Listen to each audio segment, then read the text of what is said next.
Welcome to Conversations Live. For more than a decade, we've brought you the best in books, entertainment, celebrity interviews, and current events. When the movers and shakers of the world have something to say to you, they say it to us first. Now celebrating 17 years of broadcasting success, here's your host, Cyrus Webb. And welcome back, everyone, to Conversations Live. I'm your host, Cyrus Webb. Glad you all could join us once again, both for our radio audience and those tuning in online. We're glad you all could be with us as well. We're really excited to welcome Sean Patrick Leonard to our program today to talk to us not only about his acting journey, but what it's been like for him to do what he loves in front of the camera and behind it, and then, of course, to be able to share all of that with all of us. He's a part of a film I had a chance to watch that you guys will be able to see on September the 8th called Range Runners.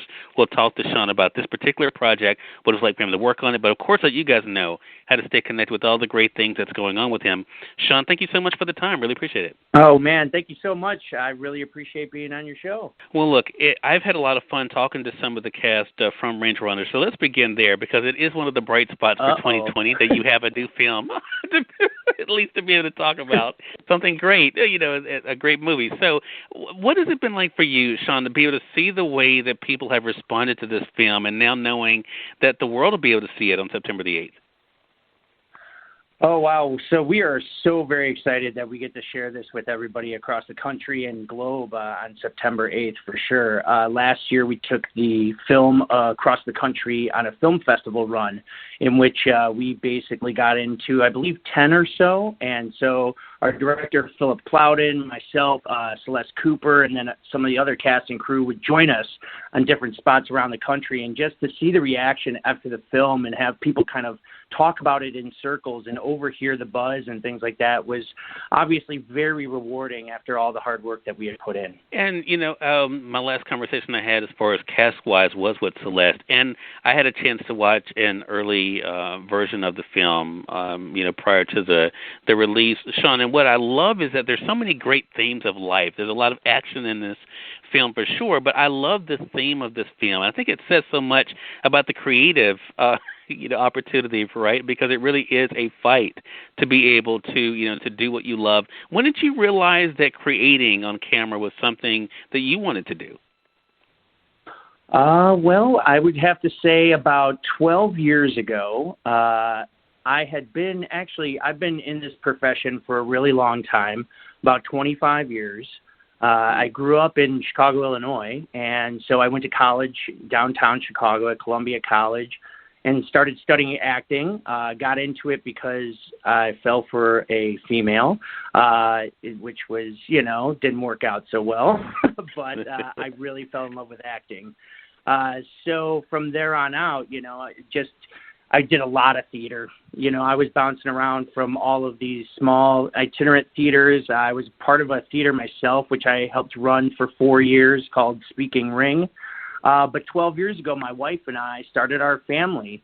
And it was one of those situations where, as much as I love theater, we have a child coming and hopefully, more children after that, which we did end up having a second child. But it was like, okay, now it's time to really go for it. And I'd always wanted to really get into the film world and make movies and things like that. And so I started transitioning from doing theater into film, learning how to transfer my acting abilities on a smaller scale, in that medium and how to kind of work on that. And I'm still working on that to this day. But my gosh, it has been such an amazing journey over these past 12 years to see these highs and lows and ups and downs. And throughout the entire thing, I'm always the bad guy, which is really funny. So it's been really kind of a fun journey. But yeah, it was 12 years ago when we found out that we were going to have a kid that I was like, it's time to put up or shut up now. Not that I wasn't trying before. It's just that sometimes theater doesn't necessarily pay all of our bills. It's so true. And I'm so glad you mentioned that because you think about this career you've been able to have. I mean, you mentioned theater, but television now, of course, films like this. And, I should mention, as I was asking Sean earlier about the response, last year, of course, he was recognized as Best Actor for his portrayal of Waylon in Range Runners. It is an interesting film, though, to go back to it. And I'm so glad I had a chance to watch it, Sean, before I'm having the conversation with you guys because it really helps me kind kind of think about your individual characters. What was it about this particular film that appealed to you?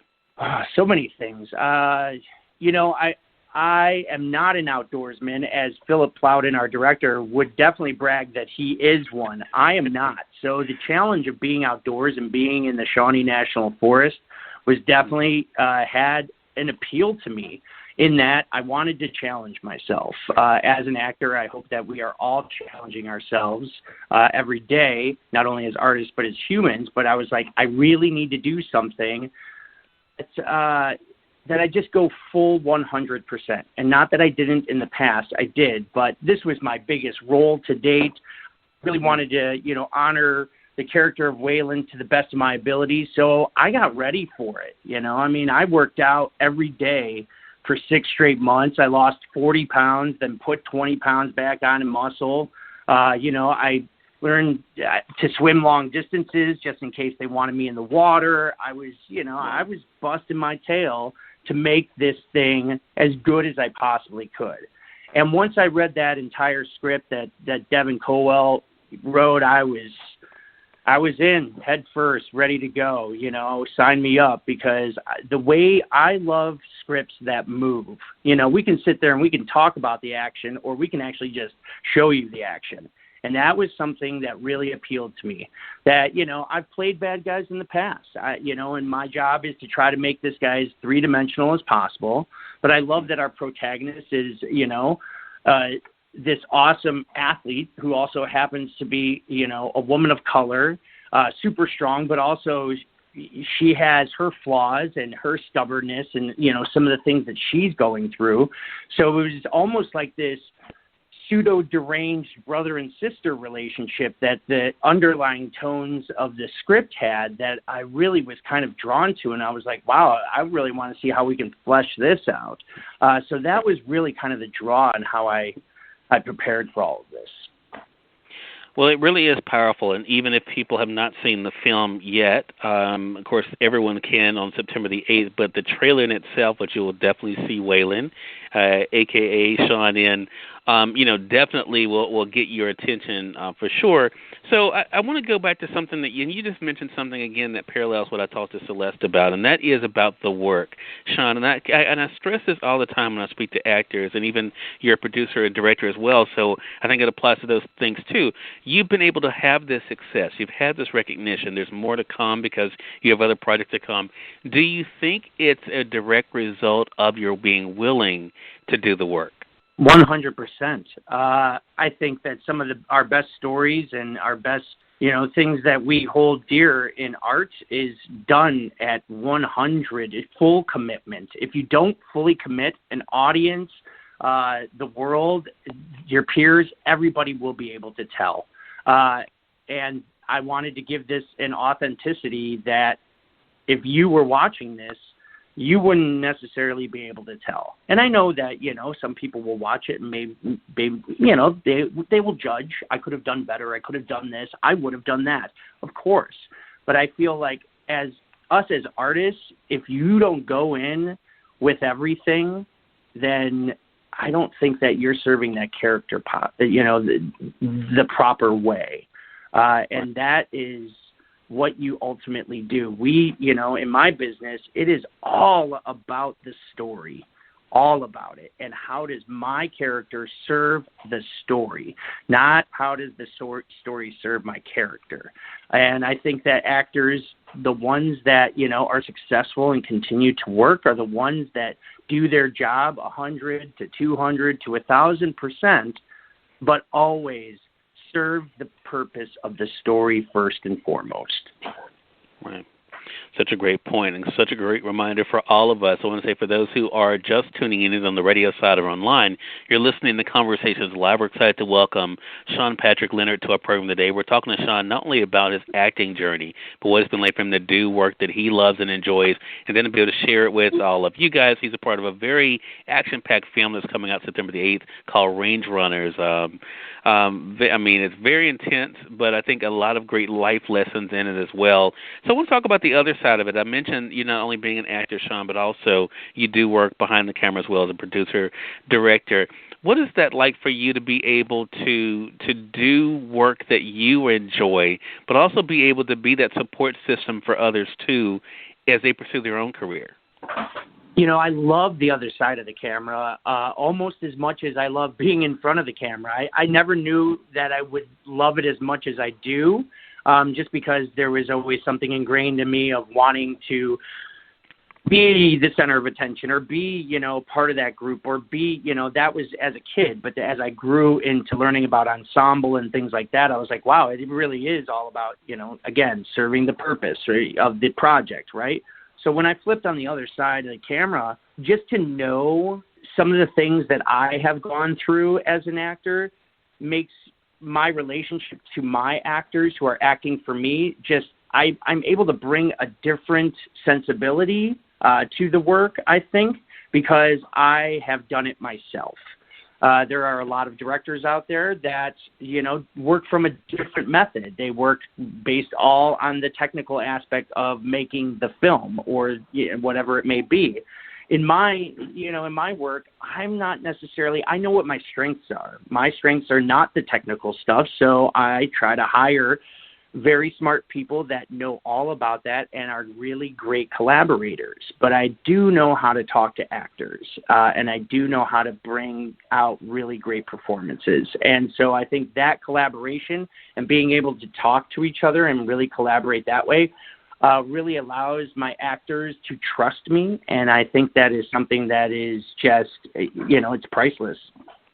Well, I think, you know, that has to be one of the great things for sure. And, of course, I cannot let you go, Sean, without talking about how we began this conversation. We're having this great conversation like everything is just normal, but we're living in a year that is definitely not that normal, at least for most of us.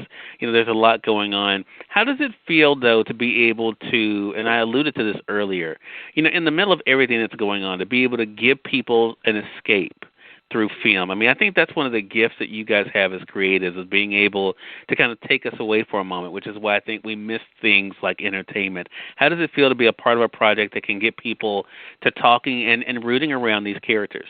I am behind that 100,000%. I hope that people talk more about this film after they're able to see it and talk about, you know, I can't really talk too much about it because I don't want to give anything away. Sure, definitely. On September 8th. But at the same time, the fact that what's going on and, you know, with the civil unrest and then, of course, a pandemic and all of these other things, 2020 has really presented itself as quite the challenging year.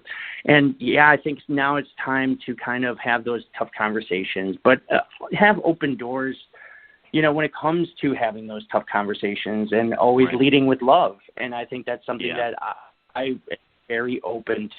I want to talk more about these type of things because if we ever want to get anywhere, we're going to have to talk and work it out together, right? That's right. I think that's the only way for sure. So, Sean, I mean, outside of this, I mean, what else should our audience be on the lookout for from you moving forward? Well, I do have a couple of short films that I've directed and produced and written. A couple of them are currently on the film festival circuit. One is called Falling from Arms. Take a look at that one. I also have a second one, which is called Closed for the Weekend. It's a thriller. I'm starting to move outside of my comfortability zone as a director. But finally, I'm finishing up my third project, which is a horror short that actually is about women empowerment and also race and class and all that kind of stuff. It's called Love Me Tinder. We're finishing that up now, so hopefully that will be on the festival circuit next year. And other than that, I am really excited about September 8th. That's right. Well, look, I think we all are. Again, it's a great film. We're talking about Range Runners. Make sure you guys make plans to be able to see it. Of course, our partner is Amazon.com, but definitely make sure to be able to watch it wherever you do watch your films. And, Sean, how can our audience stay connected with you? Well, you can, on the socials, I tend to definitely take a look at Facebook and Instagram. Take a look for me there. And also, you can always just look us up on fatalfunnelfilms.com. You can reach out, follow the film, get in touch with me or Philip or Devin or any of the folks. I know that they can always reach out to me if you want to see us there as well. Yeah, all right. Again, everyone, Sean Patrick Leonard has been our guest. Sean, really enjoyed having you on the program and looking forward to our next conversation together, okay? Thank you so much. I had such a great time, and I hope you have a great day. You do the same thing, Sean. Thank you so much for that. I want to thank our good friends also at October Coast for setting up this chat with us for today, and thank all of you for tuning in to another great segment of Conversations Live. Until next time, I'm your host, Cyrus Webb, saying as always, enjoy your day, enjoy your life, enjoy your world. Thank you all for choosing Conversations Live. Let's make today amazing. Take care.